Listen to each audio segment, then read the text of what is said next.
Some nights I find myself playing till early in the morning to try and catch that awesome win in Apex Legends Battle Royale. Dropping hot right out of the dropship or in a different location further out. Scrambling for loot and the best weapon I can find with the best attachments to give me that leg up in a fight. Using one of my favorite characters and their abilities, Apex clearly has me hooked on its mechanics, amazing characters, and design. 2 years ago, Respawn took the Battle Royale market by storm with Apex Legends. So how is this free multiplayer game 2 years later? Here's my review of Apex Legends.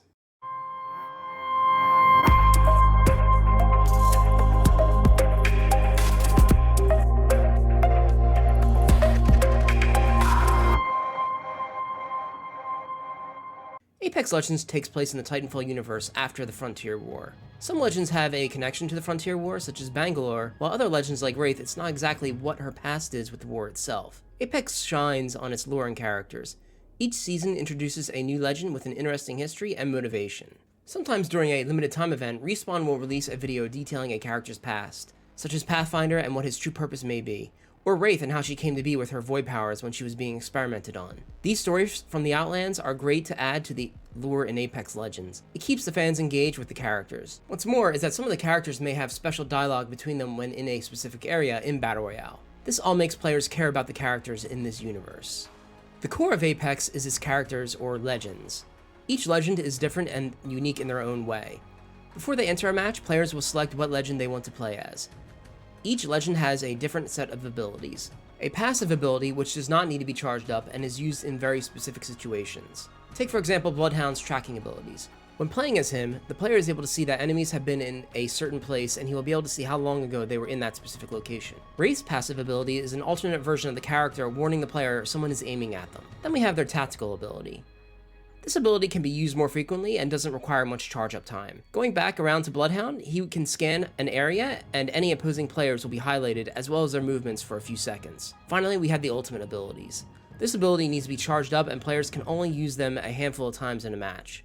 Our prime example, Bloodhound, can go into a berserk mode and move faster and highlight any enemies in his vision in red. This is what makes Apex Legends so engaging. The legends are all unique and have their own set of abilities and serve a different purpose. Respawn is always making some small changes to certain legends and their abilities, especially if legends win ratio is very low. This is a controversial move in the community and may not be the best way Respawn goes about balancing the game. The best part about the legends is their diversity. Respawn has created a great diverse of characters that all have their own strengths and weaknesses, as well as personalities. What really hooks me into Apex Legends is the gameplay. Movement in Apex feels smooth and tight. Sliding down a hill or jumping and wall climbing up to get a better advantage always feels good. Not every legend moves at the same pace and some might be slower than others, however the game still retains that tight control and feel. The gunplay is what makes Apex Legends shine. I don't often say this about any shooter other than Halo. All the guns in Apex Legends are very different from one another and require a different set of rules to engage with. The Wingman being a very powerful single shot pistol feels very different from another pistol, the RE45. The Wingman requires precise aim and requires your patience when shooting, while the other will spray bullets, possibly allowing for someone with laser aim to take down someone's shields. There are different types of ammo that can only be used with certain guns. An R99 takes light ammo, while a flatline uses heavy ammo. This makes picking up your weapons even more important, as the inventory in Apex Legends is limited. You can only carry 2 guns at a time, so choosing your playstyle and loadout is very important, especially early on. Gunplay is amazing in Apex Legends, and the variety of guns is great. Having a decent knowledge of the guns will provide anyone with a huge advantage in Apex. There is a lot of loot to pick up for weapons as well, the most prominent being weapon attachments for your guns. The loot ranges from a stock, which helps with handling and aim drift, a barrel stabilizer, which helps with recoil reduction, or an extended magazine that will increase the ammo size for that gun. What's more is that each of these attachments comes with different levels, with gray being the lowest, blue being the next level up, and purple being the best. There are some gold attachments as well, and will provide all the boosts of a purple attachment that may offer a slight advantage. There are also a different set of scopes to use, however not every scope can be used with every weapon, and even then some players may prefer a level 1 scope to use on a Wingman for example, that will allow for much better accuracy. A key area that Respawn nailed in Apex Legends is the looting system. When a squad is defeated, a loot box appears and allows the winning team to take whatever they owned. That includes armor, heals, weapons, ammo, attachments, and grenades. Anything you benefit from in the player's loot box will stand out more, while other items may not pertain to your loadout will be slightly darker with a red icon on top of that item. This makes looting fast and easy for players to get what they need and move on to the next area. Respawn nailed looting and it benefits the players. On launch, Apex Legends introduced a new mechanic that changed battle royales, the ping system. It was a huge quality of life feature. Basically, the ping system helps your teammates during gameplay. The ping system has a variety of functions like tagging where enemies are, weapons, attachments, telling your teammates to move to another area, or where you want to loot next. It's extremely convenient for those who don't use a microphone. Even Fortnite copied the ping system not long after Apex introduced it. It is a valuable tool for those who know how to use it, and for those who know how to pay attention to the callouts. Apex launched with a Battle Royale mode and they nailed it. The mode feels much faster and more intense than other Battle Royales. There are a lot of areas that players will always find themselves crossing and having to fight, like Hammond Labs on Olympus or Fractured City on World's Edge. Every match starts with naming a champion, and this is usually the player or team who won the last match or got the most kills and or damage from that match. While playing through the Battle Royale match, a kill leader is typically appointed. This person most likely has the most kills in the match or knocked an entire squad and dealt significant damage to the enemy team. I am not 100% sure how the kill leader is appointed during the match and how the title is taken away from the current player that it has. Just know that if you are raking in those kills, you will probably have the title easily. My only complaint with Battle Royale is the third parties. Apex is notorious for them. I can't tell you how many times while in the middle of a fight, my team or the enemy teams have been third-partied and defeated by a squad from another area. I have even seen fights where a fourth and fifth party show up just to get those kills. In all fairness, I do third-party fights and have been known to finish off a fight that was literally about to end. Respawn's Battle Royale mode in Apex Legends is the best out there. Up until recently, Apex had just one mode, Battle Royale. But now with the new Season 9 Legacy, Respawn has added in Arenas. Arenas is basically Apex version of what Counter-Strike or Valorant have. Players have currency or crafting materials and can select a weapon of their choice to use. Character abilities are limited in this mode, so players must use them wisely. These arena matches do not run as long as Valorant, and the team must have at least 2 round wins for them to be the champions. What's even better is the game mode draws from Battle Royale by having the map get smaller. Eventually, players will have to get into a fight instead of just hiding around corners and hoping to get that quick shot off. Teamwork is key here, and not every legend is suitable for arenas, unfortunately. The maps are great, and they draw upon inspiration from certain Battle Royale locations. Currently, there is no rank mode in arenas, but it seems Respawn will add this in a future update.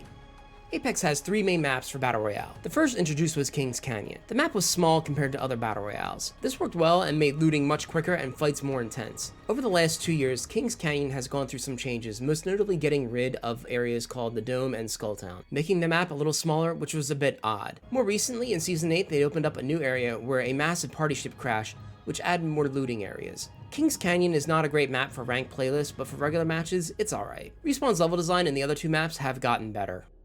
World's Edge was the second map introduced in Apex, and it's really the favorite map for a lot of players so far. Introduced in Season 3, World's Edge is even bigger and offers more looting options for players.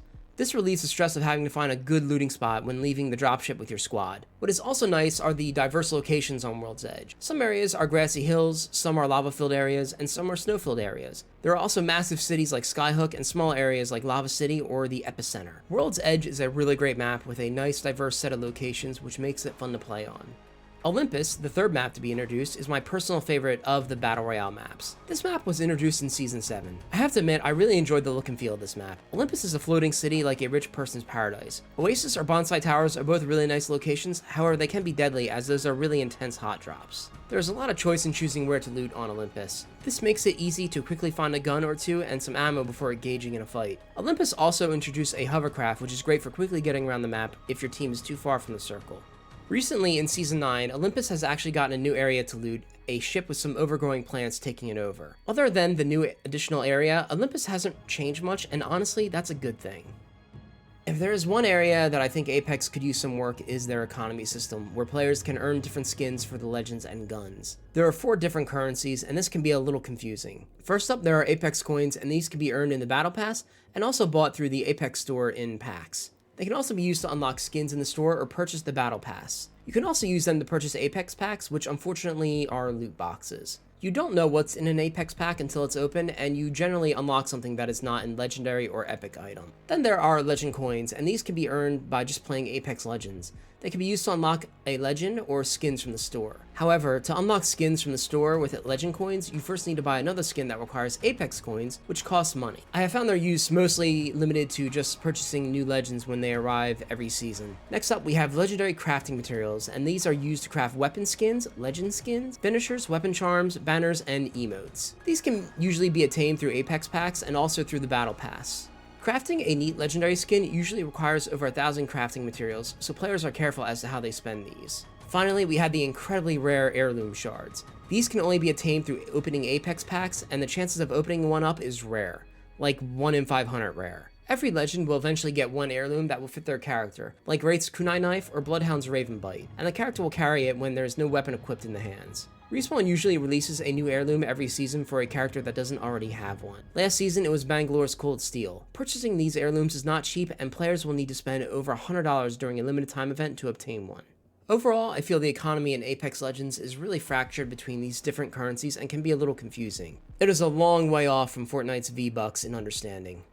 Technically, Apex Legends is pretty good. In a multiplayer game, framerate is really key here as the game is highly competitive. On the Xbox Series S, I mostly maintained a good 60 FPS most of the time. In the dropship, the framerate would drop down to about the 50s on King's Canyon and World's Edge. This isn't really that big of a deal. However, when on the ground in some areas, I noticed the framerate can drop to the mid-50s. Even activating Bloodhound's ultimate can make the framerate tank into the 50s. This can be noticeable on screen and may mess up your aim if you aren't too careful. Other XboxEra members who played the game on a Series X reported no framerate issues even in the dropship. There should be a next-gen version of Apex Legends coming soon. Respawn has said that higher frame rates is one of their goals. However, there is no release date on when this version will be released. On PC, I was able to achieve an easy 144 FPS on my NVIDIA 3070. However, streaming Apex is a challenge. In open broadcast software, if I was streaming Apex at 1080p, some viewers would tell me that the video is stuttering a little, especially in the dropship. I had to lower my output resolution to 900p to get a smooth video playing on Twitch. The biggest technical issues in Apex Legends comes from the server issues and hackers. Some at XboxEra have reported lag, and it can be pretty bad, and I can also confirm this to be the case sometimes. On PC, cheaters are a big issue with aimbots. Sometimes Respawn is slow to react to cheaters, especially in ranked mode where sometimes they can reach the highest rank of Predator. What's even worse is sometimes hackers can take over a game lobby. A few weeks ago when I was streaming Apex, a player spammed a racial slur across the game's chat so everyone in the match can see. There are even reports of hackers being able to get into streamers' lobbies to harass them. These issues have been fixed on Respawn's side, but it does beg the question, what other exploits are there? Apex has been out for 2 years, and the issues that are coming up now isn't a good look. My one big gripe with Apex Legends is the lack of cross-progression. Cross-progression has come to many games over the years, and most notably Fortnite and Warzone. Even Halo the Master Chief Collection has cross-progression. I remember logging into my Xbox Live account for Halo MCC on my PC, and all my stats and unlocks were there like it should be. I didn't need to reinvest the time to get any Battle Pass items unlocked. I have a lot of money invested in both the Xbox and PC versions of Apex Legends, with 2 heirlooms and a good amount of legendary skins for the characters and weapons. Respawn has stated as recently as February that cross-progression is being worked on, but no time frame has been given for when that will be implemented. Overall, I still think Apex Legends is the best battle royale in the market. The characters are neat and diverse, the lore is exciting, and the gameplay just feels top-notch. Shooting is excellent and movement feels good. The map design has gotten better over the years as well. However, Apex falls short with some technical issues. Yes, some of them are fixed, but what is to say more won't crop up again in the future? Some of the hacks and exploits I mentioned didn't come to light until fairly recently, and with the lack of cross-progression, Respawn can do a little better. Despite these issues, I will still continue to play Apex Legends, because yeah, it just feels really good to play.